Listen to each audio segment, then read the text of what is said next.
नमस्कार मित्रांनो, आपल्या यूट्यूब चॅनलवरती तुम्हा सर्वांचं पुन्हा एकदा स्वागत. विदर्भातील डॅशिंग नेतृत्व आणि प्रहार जनशक्ती पक्षाचे अध्यक्ष बच्चू कडू यांच्या राजकीय प्रवासात एक मोठा वळण येण्याची शक्यता निर्माण झाली आहे. उपमुख्यमंत्री एकनाथ शिंदे यांच्या शिवसेनेकडून बच्चू कडू यांना विधान परिषदेची उमेदवारी मिळण्याची दाट शक्यता राजकीय वर्तुळात रंगली आहे. मात्र या ऑफरसोबतच शिंदे गटाकडून यांना अट घातली जात आहे. बच्चू कडू यांना पक्ष विलीन करावा लागणार आहे.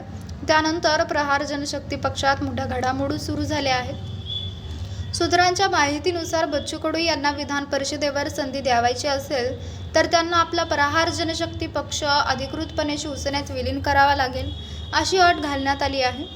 गेल्या काही दिवसांपासून बच्चू कडू आणि शिवसेना नेते उदय सामंत यांच्यात गुप्त भेट झाल्याची चर्चा आहे, ज्यामध्ये या राजकीय समीकरणावर शिक्कामोर्तब झाल्याचे बोलले जात आहे. एकनाथ शिंदे यांच्या ऑफरनंतर बच्चू कडू यांनी राज्यभरातील प्रहारच्या प्रमुख पदाधिकारी आणि कार्यकर्त्यांना मोबाईल SMS द्वारे त्यांचे मत विचारले आहे. 2-3 दिवसांपूर्वीच त्यांनी काही प्रमुख नेत्यांशी सविस्तर चर्चा केली होती. यावर अनेक कार्यकर्त्यांनी भाऊ, तुम्ही जो निर्णय घ्याल तो आम्हाला मान्य आहे, असे उत्तर दिले आहे.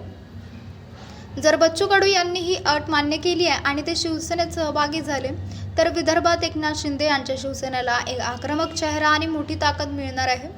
प्रहारची ताकद ही तळागाळातील कार्यकर्त्यांमध्ये असल्याचे शिवसेनेचा विस्तार होण्यास मदत होईल, असे म्हटले जात आहे. अमरावतीमध्ये शिंदे गटाकडे आनंदराव अडसूळ यांच्यानंतर दुसरा मोठा चेहरा मिळेल. बच्चू कडूंच्या माध्यमातून शिंदे हे भाजपालाही अमरावतीमध्ये शह देऊ शकतात, असेही म्हटले जात आहे. आता सर्वांच्या नजरा बच्चू कडू यांच्या उद्याच्या पत्रकार परिषदेकडे लागल्या आहेत.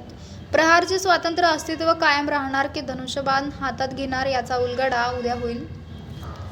तर मित्रांनो, आपल्याला काय वाटतंय? आपली प्रतिक्रिया आम्हाला कमेंट बॉक्सच्या माध्यमातून नक्कीच कळवा.